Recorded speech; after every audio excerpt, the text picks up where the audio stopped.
സ്വർണവർണ്ണത്തെ പൂണ്ട മൈകിളി മനോഹരി സ്വർണ്ണഭൂഷണങ്ങളും അണിഞ്ഞും ശോഭയോടെ സ്വർണമാലയും ധരിച്ചാലരാൽ മന്ദം മന്ദം അന്നോജനേത്രൻ മുമ്പിൽ അത്രവം.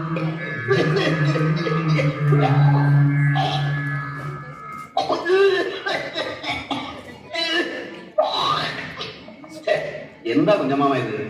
ത്രിസന്ധിക്ക് നാമം ചോദിക്കുമ്പോഴാ ഉമ്മറത്ത് വന്നു കാർത്തിക്ക് നോക്കണേ. ചുമ എങ്ങനെയാ മാറണേ? വലിച്ചു കയറ്റിയല്ലേ പോക. ഈ വീഡിയോയിലൊന്നും നിർത്തുവോ? എന്നാ മാറും ചുമ.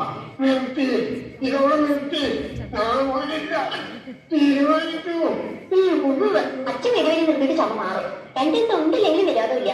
പോക്ക തിന്നാണ്ട് പറ്റില്ല. ഇത്ര ദോഷമില്ല. അതിന് നല്ല ചുരുട്ടാ, നല്ല പകല ചുരുട്ട്. പറയിക്കണ്ട. ഒരു കിടക്ക് പുല്ലിട്ട് കൊടുത്തോടി. കൊടുത്തു. പുല്ലല്ല, വൈക്കോല്. വൈക്കോലോ? ഇന്നെന്താ പുല്ലെന്നില്ലേ? പിന്നെ നിങ്ങൾക്കൊക്കെ എന്താ പണി? 3-4 പെണ്ണുങ്ങളുള്ള വീടാ. ഇത്തിരി പുല്ലരിഞ്ഞു കൊടുക്കാൻ ആർക്കും ഇല്ല സമയം. വൈക്കോലിപ്പോ വില എന്താണെന്നറിയോ? 3 നേരം ഉരുട്ടി വിഴുങ്ങണമെന്നല്ലാണ്ട് ഇവിടത്തെ കാര്യങ്ങൾ എങ്ങനെ നടക്കണമെന്ന് ആർക്കും അറിയണ്ടല്ലോ. ഗോത്രക്കൊണ്ട് പണിയെടുക്കാൻ നടത്തുന്നുണ്ടല്ലോ അവിടെ. ആരും തോറ്റു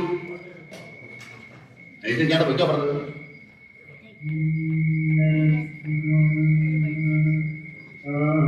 പുല്ലരിയാൻ അവിടെ പോയതാ. പിന്നെന്താ സൗകര്യത്തിലായിരിക്കും.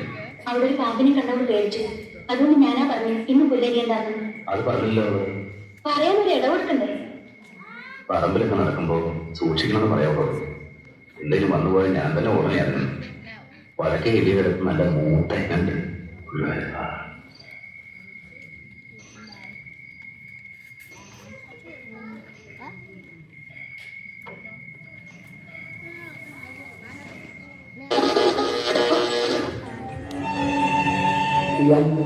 आकाशवाणी संप्रति वार्ताः श्रूयन्ताम्.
രാമൻകുട്ടി മേനോൻ സാറ് ഏട്ടനോട് അമ്മയോട് ചെല്ലണമെന്ന് പറഞ്ഞിരുന്നു.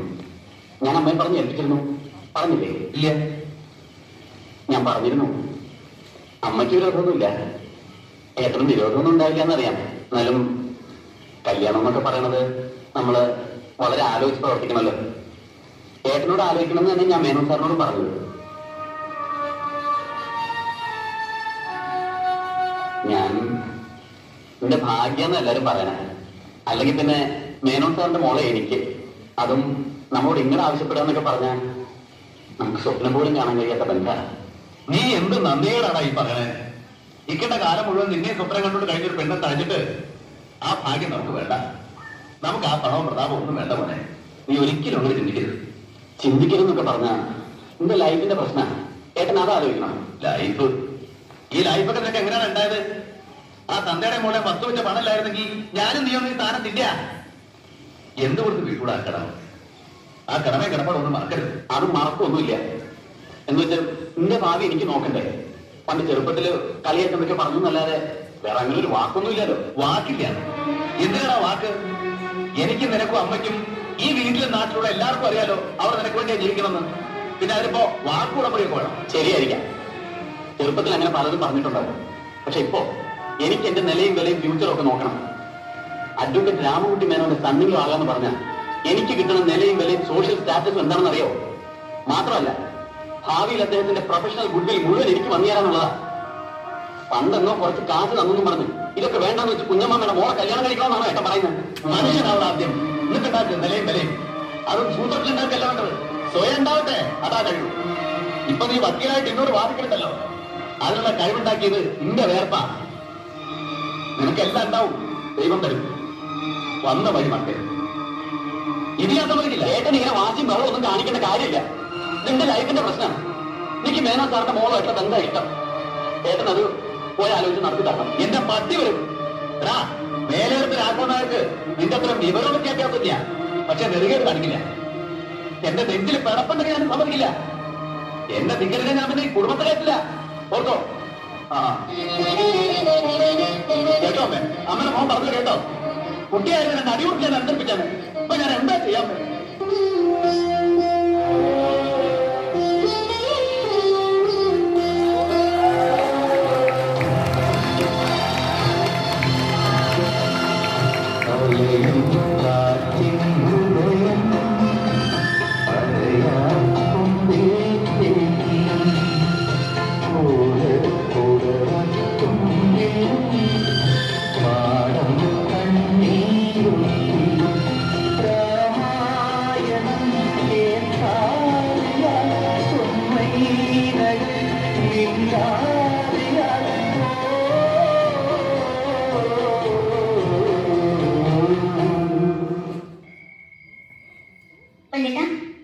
വിളിച്ചെന്ന് പറഞ്ഞു.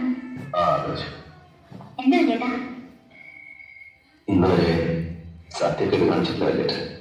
പക്ഷേ ഇപ്പൊ ചെയ്യുമെന്ന് തോന്നല് മനസ്സിന് സമാധാനില്ല. വല്യേട്ടൻ പറയണത് എനിക്ക് മനസ്സിലാവുന്നില്ല. നളിനിയുടെ കാര്യ ഞാൻ പറയണേ. അവളോടും കുഞ്ഞമ്മയോടും ഞാൻ നിലവിൽ കാണിച്ചു. ശരിയാണ് വല്യേട്ടാ. വല്യേട്ടന് സമ്മതിക്കാൻ പാടില്ലായിരുന്നു. ഞാനത് ഇടത്തോട് പറയും ചെയ്തു. എല്ലാവരുടെ വല്യേട്ടൻ തന്നെയല്ലേ മേനോൻ സാറിന് പോയി കണ്ട് കല്യാണം ഉറപ്പിച്ചത്? തെറ്റാണ്. വല്യേട്ടൻ സമ്മതിച്ചു കൊടുത്തു. എല്ലാവരുടെ മുന്നിൽ തോറ്റു കൊടുത്തു. സമ്മതിച്ചില്ലായിരുന്നെങ്കിൽ എന്താണ്ടാവും ആലോചിച്ചു പറയും.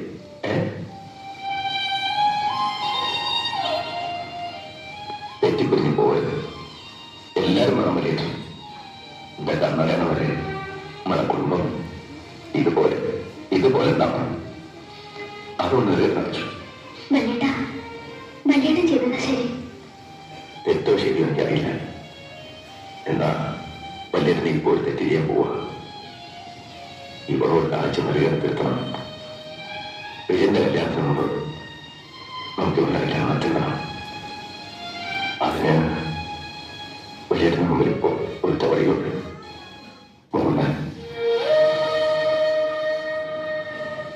വല്യേട്ടനോട് കുഴപ്പമില്ല.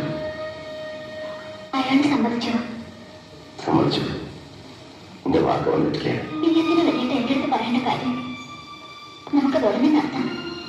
പറയണം. നിനക്ക് ആലോചിച്ച ചക്കന നാളെ നീ എന്റെ നേരെ കൈക്കൊണ്ടതല്ലോ. പേടിയാണ് മോളെ. വല്യേട്ടന്റെ എല്ലാരും പേടിയുണ്ട്.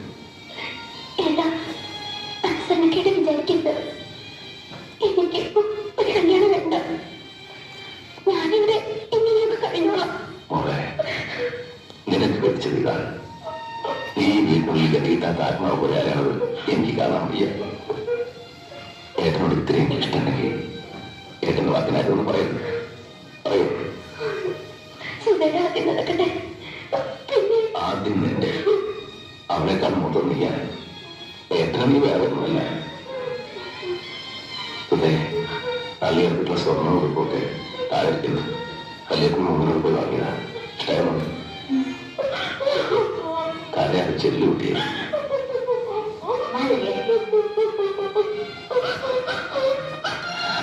ജീവിതത്തിന്റെ തുലാസിൽ താൻ നൽകിയ സ്നേഹത്തിനും വാത്സല്യത്തിനുമൊപ്പം പണവും പ്രശസ്തിയും തട്ടിച്ചു നോക്കിയ സഹോദരന് മുൻപിൽ ഒന്ന് പകച്ചെങ്കിലും കുടുംബത്തോടുള്ള ഉത്തരവാദിത്തങ്ങൾ നിറവേറ്റിയ ശേഷം താൻ ജീവന തുല്യം സ്നേഹിച്ച മണ്ണ് ഭാഗം വയ്ക്കുന്നത് കണ്ടു നിൽക്കാനാവാതെ അവിടെ വിട്ടിറങ്ങിയ സാധാരണക്കാരനായ ഒരു കർഷകൻ.